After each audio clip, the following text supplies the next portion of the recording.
Hi, welcome to IELTS Malayalam with ശാലിനിമ. കുറച്ച് നാളായി ഞാൻ വീഡിയോസ് ഇട്ടിട്ട് ഞാൻ അതിനകത്ത് റീഡിങ് ലിസണിങ് ടിപ്സുകൾ കുറച്ച് ഗ്രാമറൊക്കെ ഇട്ടിരുന്നു എൻ്റെ പേജിൽ.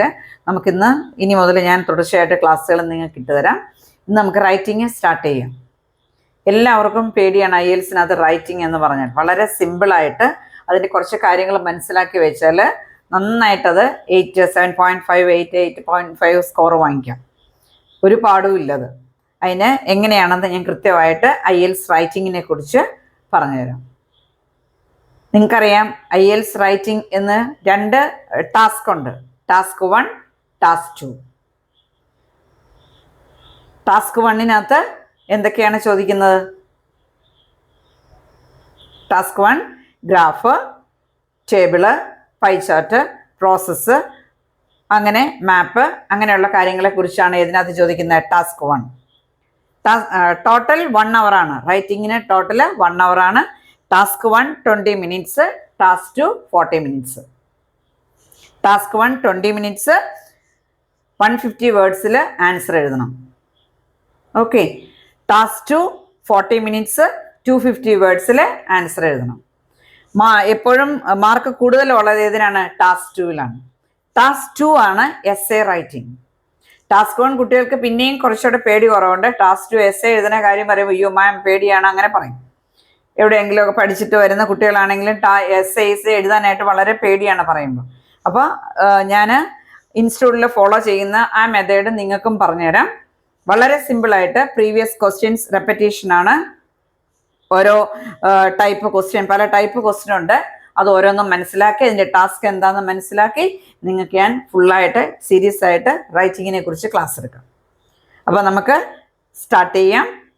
എസ്സേ റൈറ്റിംഗ് കൂടുതലും ജനറൽ ടോപ്പിക്സിനെ കുറിച്ചാണ് അവർ ചോദിക്കുന്നത്.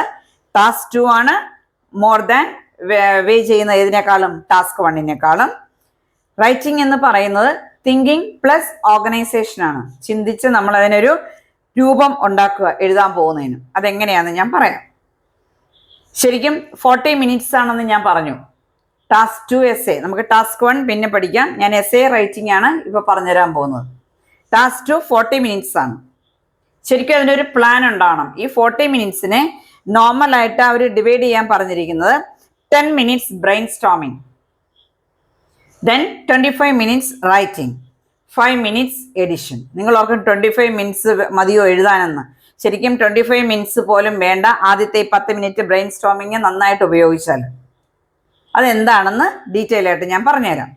അതായത് ഇമ്പോർട്ടൻസ് ഓഫ് പ്ലാനിങ് എന്ന് പറഞ്ഞാൽ അതിനകത്ത് എങ്ങനെയൊക്കെ അതിൻ്റെ ബ്രേക്ക് ഡൗൺ എങ്ങനെയാണ് ബ്രെയിൻ സ്റ്റോമിങ്ങിനകത്ത് വരുന്നത് നമുക്ക് പഠിക്കാം.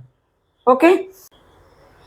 അപ്പോൾ എന്ത് കാര്യം നമ്മൾ ചെയ്യുമ്പോഴും, അതായത് നമ്മൾ ഒരു എക്സാമിനറുടെ മുമ്പിലോട്ട് നമ്മുടെ ഒരു എസ്സേ എഴുതി വെക്കുമ്പം എങ്ങനെയാണ് ആ എക്സാമിനർ അതിനെ നോക്കുന്നത്, എങ്ങനെയാണ് മാർക്ക് ഇടുന്നതെന്ന് നമ്മൾ മനസ്സിലാക്കണം.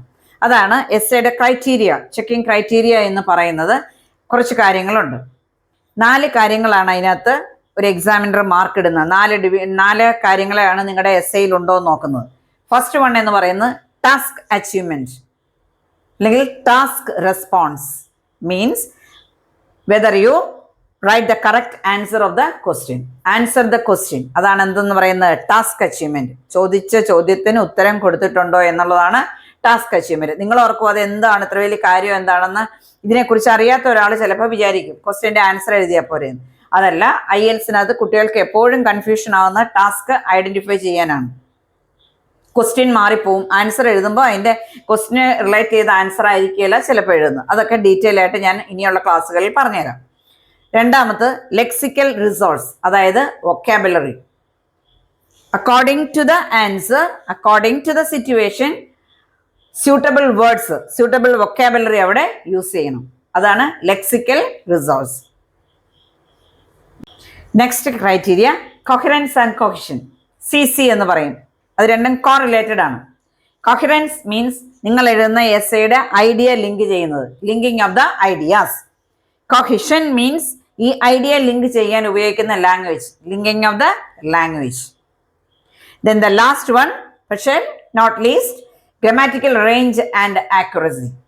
അതിനകത്ത് നന്നായിട്ട് അത്യാവശ്യം വേണ്ട grammar, tense, agreement, simple compound complex sentence use ചെയ്യുക, അങ്ങനെ എല്ലാ കാര്യങ്ങളും അതിനകത്ത് വരണം. സബ്ജക്റ്റ് വെർബ് എഗ്രിമെന്റ് എപ്പോഴും തെറ്റാതെ നോക്കണം. അതിനൊക്കെ ഇപ്പോൾ 5 ഗ്രാമർ മിസ്റ്റേക്കിന് 0.5, 5 സ്പെല്ലിംഗ് മിസ്റ്റേക്കിന് 0.5 അങ്ങനെയൊക്കെ കളയണം എന്ന് ക്രൈറ്റീരിയക്കകത്ത് അവർ പറയുന്നുണ്ട്. അപ്പോൾ ഗ്രാമർ മിസ്റ്റേക്ക് ഉണ്ടാകരുത്.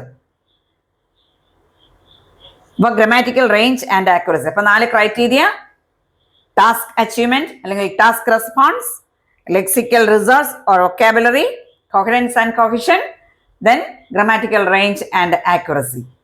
ഇത് 4ഉം എന്താണെന്ന് ഡീറ്റെയിൽ ആയിട്ട് ഞാൻ ഇനിയുള്ള ക്ലാസ്സുകളിൽ എസ് എ ഡിസ്കസ് ചെയ്യുമ്പോൾ അത് ഓരോ എസ് എക്കകത്തും എങ്ങനെയാണെന്ന് കറക്റ്റായിട്ട് പറഞ്ഞുതരാം. ഓക്കെ, ഇനി എസ് എ നിങ്ങളോട് ഞാനിപ്പോൾ പറഞ്ഞു ടാസ്ക് അച്ചീവ്മെന്റ്. ഇപ്പോൾ പല ടൈപ്പ് എസ് എ ഉണ്ട്. ഞാൻ എൻ്റെ കുട്ടികൾക്ക് പറഞ്ഞു കൊടുക്കുന്ന ഒരു രീതി എന്ന് പറഞ്ഞാൽ ഓരോ എസ് എയും ഇന്നതാണെന്ന് പറഞ്ഞു കൊടുക്കുന്നതിന് പകരം ഒരു എസ് എക്ക് കോമൺ ആയിട്ട് ഒരു ചാർട്ട്, അതായത് ഇന്ന എസ് എ കൃത്യമായിട്ട് ഇതിനകത്ത് വരും എന്ന് അവർക്ക് കാണുമ്പോഴേ ഐഡന്റിഫൈ ചെയ്യാൻ പറ്റും, അങ്ങനെ പറഞ്ഞു കൊടുക്കും. എങ്ങനെയാണോ എൻ്റെ ഇൻസ്റ്റിറ്റ്യൂട്ടിൽ ഞാൻ ക്ലാസ് എടുക്കുന്നത് അതുപോലെ തന്നെയാണ് ഞാൻ ഇതിനകത്ത് നിങ്ങൾക്ക് ഫ്രീ ആയിട്ട് പറഞ്ഞു തരുന്നത്. അപ്പൊ ശരിക്കും എസ് എ 2ആയിട്ട് മെയിൻ ആയിട്ട് ഡിവൈഡ് ചെയ്യാം: അനലിറ്റിക്കൽ എസ് എയും ആർഗ്യുമെന്റേറ്റീവ് എസ് എയും. ഞാൻ കുട്ടികളോട് പറയും എസ് എ 2ആയിട്ട് ഡിവൈഡ് ചെയ്യുക, അനലിറ്റിക്കലും ആർഗ്യുമെന്റേറ്റീവും. ഈ അനലിറ്റിക്കൽ എസ് ഐക്കകത്ത് വരുന്നത് പല ടൈപ്പ് ക്വസ്റ്റ്യൻ വരാം: advantage, disadvantage, positive, negative, pros, cons, problem solution, cause effect, അങ്ങനെ ഒരു കാര്യത്തിന്റെ തന്നെ 2 കാര്യങ്ങൾ എഴുതാൻ പറഞ്ഞ് ചോദിക്കുന്നതാണ് അനലിറ്റിക്കൽ എസ് എ. ഏറ്റവും സിമ്പിൾ ആയിട്ടുള്ള IELTS ടാസ്ക് ആണ് ഏത്? Analytical essay. Then argumentative. Argue എന്ന് പറഞ്ഞാൽ നിങ്ങൾക്കറിയാം, വാദിക്കുക. ആർഗ്യുമെന്റേറ്റീവ് എസ് എ 2 തരത്തിൽ ഉണ്ടത്: 1 സൈഡഡും 2 സൈഡഡും. നമുക്ക് ഒരു വശം മാത്രം പിടിച്ച് ഞാൻ പിടിച്ച മുയലിന് 3 കൊമ്പെന്ന് പറഞ്ഞ് വാദിക്കാം, 2 വള്ളത്തേലും കാലി ചവിട്ടാം. 2 സൈഡഡ് എസ് എ. അപ്പൊ അതിനകത്തും ഈ ഓരോ ടൈപ്പിലും ഇന്നതായിരിക്കും ക്വസ്റ്റ്യൻ എന്ന് കൃത്യമായിട്ട് ആ മോഡലേ ചോദിക്കുള്ളൂ. അപ്പൊ argumentative S A 1 sided, 2 sided. 1 sided S എന്ന് പറഞ്ഞാൽ വരുന്ന questions: do you agree or disagree? To what extent do you agree or disagree? Is it a positive or negative development? Is it good or bad? Or ഇട്ട് ചോദിക്കാം നിങ്ങളോട്. Then 2-sided essays. Discuss both views and give your opinion. Discuss both views and give your opinion. ഇത് 2-sided ആണ്. അതിനകത്ത് തന്നെ 4മതൊരു 2-sidedനകത്ത് വരുന്നുണ്ട്: do the advantages outweigh disadvantages. അതും 2-sided തന്നെയാണ്, സ്ട്രക്ചറൽ വ്യത്യാസമുണ്ട്. Then last one miscellaneous essays. അതും ഡിഫറെൻ്റ് ആണ്. അപ്പൊ ഈ 5 ടൈപ്സ് എസ് എ ഞാൻ പറഞ്ഞു: analytical essay, argumentative 1 sided, argumentative 2 sided, discuss both 2 sided, outweigh question, then miscellaneous. ഈ 5 ടൈപ്പ് എസ് എയും 5 തരത്തിലാണ് ബോഡി, ഇൻട്രൊഡക്ഷൻ, കൺക്ലൂഷൻ ഒക്കെ എഴുതുന്നത്. അതെന്താണെന്ന് ഞാൻ ഒരു എസ് എ എടുത്ത് അതിന്റെ ഡീറ്റെയിൽ ആയിട്ട് ഓരോരോ കാര്യങ്ങൾ നിങ്ങൾക്ക് പറഞ്ഞുതരാം. ഓക്കെ, അപ്പൊ ഇത്രയും കാര്യങ്ങളാണ് ടാസ്ക് 2 റൈറ്റിങ്ങിനകത്ത് നമ്മൾ അറിഞ്ഞിരിക്കേണ്ട. ഏതിനെ കുറിച്ച്? ക്രൈറ്റീരിയ, എഴുതുന്ന കാര്യങ്ങൾ. ഇപ്പൊ നമ്മൾ ക്രൈറ്റീരിയയും എസ് എ ടൈപ്സും ആണ് പഠിച്ചത്. ഇനി ഞാൻ പറഞ്ഞു ടൈം ഡിവൈഡ് ചെയ്യുന്നത്: 10 minutes brain storming, 25 minutes writing, 5 minutes edition. ഈ ബ്രെയിൻ സ്ട്രോമിങ് എന്താണെന്ന് സിമ്പിളി ഞാനൊന്ന് പറയാം. അതായത് ക്വസ്റ്റ്യൻ മിനിമം 3 ടൈംസ് വായിക്കുക, അതിന്റെ റൂബ്രിക്സ് കീവേഡ്സ് അണ്ടർലൈൻ ചെയ്യുക, അതിന്റെ കീവേഡ്സ് താഴെ എഴുതുക, എന്നിട്ട് എന്താണ് അതിന്റെ ടാസ്ക് എന്ന് ലാസ്റ്റ് എഴുതുക. ഇപ്പൊ ഞാനൊരു എക്സാമ്പിൾ പറയാം: mobile phone should be allowed for the students. Do you agree or disagree? അപ്പൊ അതിനകത്തെ കീവേഡ് ഏതാണ്? Mobile phone, allowed, students, agree, disagree. ഇത്രയാണ് കീവേഡ്സ്. അത് താഴെ മൊബൈൽ ഫോൺ അങ്ങനെ എഴുതാം. അത് ഞാൻ ഓരോന്നും ഡീറ്റെയിൽ ആയിട്ട് ഓരോ എസ് എ ടൈപ്സ് പഠിപ്പിക്കുമ്പോൾ പറഞ്ഞുതരാം. അപ്പൊ അതിനനുസരിച്ച് പോയിന്റ്സ് ഉണ്ടാക്കുക. ക്വസ്റ്റ്യൻ മിനിമം 3 ടൈംസ് വായിക്കുക, റൂബ്രിക്സ് അണ്ടർലൈൻ ചെയ്യുക, ഏത് ടൈപ്പ്, ഏത് ടാസ്ക് ആണ് ക്വസ്റ്റ്യൻ, ടാസ്ക് അച്ചീവ് ചെയ്യുന്ന ഏത് ടൈപ്പ് ക്വസ്റ്റ്യൻ ആണെന്ന് മനസ്സിലാക്കുക, പോയിന്റ്സ് എഴുതുക, റെലവെന്റ് ആയിട്ടുള്ള പോയിന്റ്സ് എടുത്ത് നോട്ട് ചെയ്ത് വെക്കുക, എഴുതുക. ഇതാണ് ബ്രെയിൻ സ്റ്റോമിങ്. ആലോചിച്ച് നമ്മൾ അതിനുള്ള പോയിന്റ്സ് കണ്ടുപിടിക്കുക. ബ്രെയിൻ സ്റ്റോമിങ് എന്ന് പറഞ്ഞാൽ ചിന്തിക്കുക നന്നായിട്ട്, എന്നിട്ട് എഴുതുക. അതാണ്. അപ്പൊ അതിനകത്ത് വരുന്നത് മിനിമം 3 ടൈംസ് വായിക്കുക, റൂബ്രിക്സ് കീവേഡ്സ് അണ്ടർലൈൻ ചെയ്യുക, write down step by step, അത് മനസ്സിലാക്കി വയ്ക്കും. ഇനി എസ് ഐക്കകത്ത് നിങ്ങൾക്കറിയാം എസ് ഐയുടെ സ്ട്രക്ചർ എന്ന് ചോദിച്ചാൽ എല്ലാവരും പറയും introduction, body, conclusion.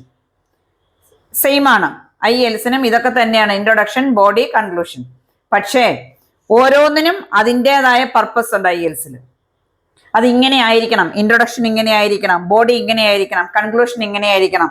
Analytical എസ്സേയുടെ introduction അല്ല ഡിസ്കസ് ബോത്തിന്, അതിന്റെ ഇൻട്രൊഡക്ഷൻ അല്ല വൺ സൈഡഡ്. അപ്പൊ ഓരോ ഒന്നിനും അതിൻ്റെതായ ലേ ഔട്ട് ഉണ്ട്. അപ്പൊ ഇൻട്രൊഡക്ഷനകത്ത് വരുന്ന സിമ്പിളായിട്ട് ഞാൻ പറയാം, general statement, paraphrasing the question, thesis statement. ഈ 3 കാര്യങ്ങൾ എവിടെ ഉണ്ടാകണം? ഇൻട്രൊഡക്ഷനിൽ. ബോഡി പാരഗ്രാഫിൽ ശരിക്കും 200 വേർഡ്സ്, 250 വേർഡ്സ് ആണ് മിനിമം. 248 ആയാൽ പോലും മാർക്ക് പോവും. 265, 280 ഒക്കെ ആകാം. വേർഡ്സ് കൂടുന്നതിനനുസരിച്ച് മിസ്റ്റേക്സ് ഉണ്ടാകാതിരുന്നാൽ മതി. അപ്പൊ 2 ബോഡി പാരഗ്രാഫിൽ ആൻസർ ചെയ്യുമ്പോൾ ശരിക്കും ഞാൻ കുട്ടികളോട് പറയും 3 ക്വസ്റ്റ്യൻ 2 പ്രാവശ്യം നിങ്ങളോട് തന്നെ ചോദിച്ചാൽ മതി. What, Y, how. വാട്ട് എന്ന് പറഞ്ഞാൽ main point, what is the reason, അല്ലെങ്കിൽ what is the advantage, what. Then why, എന്തുകൊണ്ടാണ് അത് പറഞ്ഞത്, അപ്പൊ അവിടെ എക്സ്പ്ലനേഷൻ വരും. Then how can prove it, example. അങ്ങനെ 2 പ്രാവശ്യം സ്വയം ചോദിച്ച് അത് എഴുതുന്നതായിട്ട് ഡെവലപ്പ് ചെയ്യുമ്പോൾ എന്ത് വരും? Body paragraph. കൺക്ലൂഷൻ എന്ന് പറയുന്നത് ഒന്നും പുതിയതായിട്ട് ചേർക്കരുത്. Restate the opinion, restate the points. വേണമെങ്കിൽ ഒരു ഹോപ്പ് നിങ്ങൾക്ക് എഴുതി ചേർക്കാം. അപ്പൊ ഇൻട്രൊഡക്ഷനും കൺക്ലൂഷനും കൂടെ ഒരു 50-75 വേർഡ്സ് ഉണ്ടായാൽ മതി. ബാക്കി 200 വേർഡ്സ് എപ്പോഴും എവിടെ ഉണ്ടാകണം? Body paragraphs. ബോഡി പാരഗ്രാഫ് ആണ് കണ്ടന്റ്, അത് ഓർക്കുക. അപ്പൊ ഇൻട്രൊഡക്ഷൻ, ബോഡി പാരഗ്രാഫ്, കൺക്ലൂഷൻ. ഇനി ഓരോ എസ്സേയും, ഇതൊരു ഫുൾ ക്ലാസ് അല്ല, ജസ്റ്റ് ഞാനൊരു ഓറിയന്റേഷൻ, IELTS റൈറ്റിംഗ് എന്താന്ന് മാത്രമേ ഇന്നത്തെ ക്ലാസ്സിൽ പറയുന്നുള്ളൂ.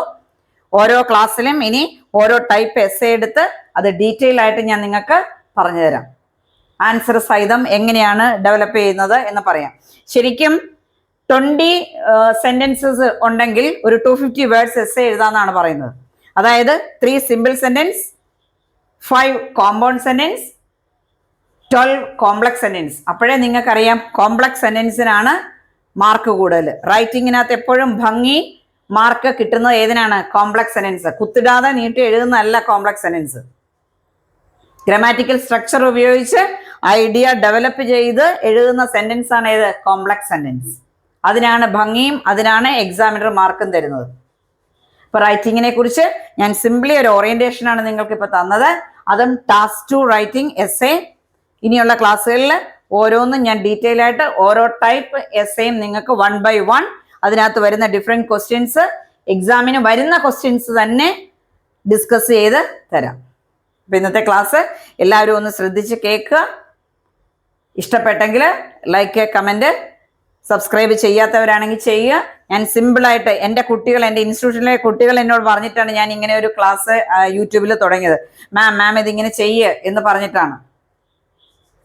അത് ഞാൻ അവർക്ക് കൊടുക്കുന്ന ടിപ്സും എല്ലാമാണ് നിങ്ങൾക്ക് ഞാൻ പൊതുവായിട്ട് ഒരു ഇതുമില്ലാതെ തരുന്നത്.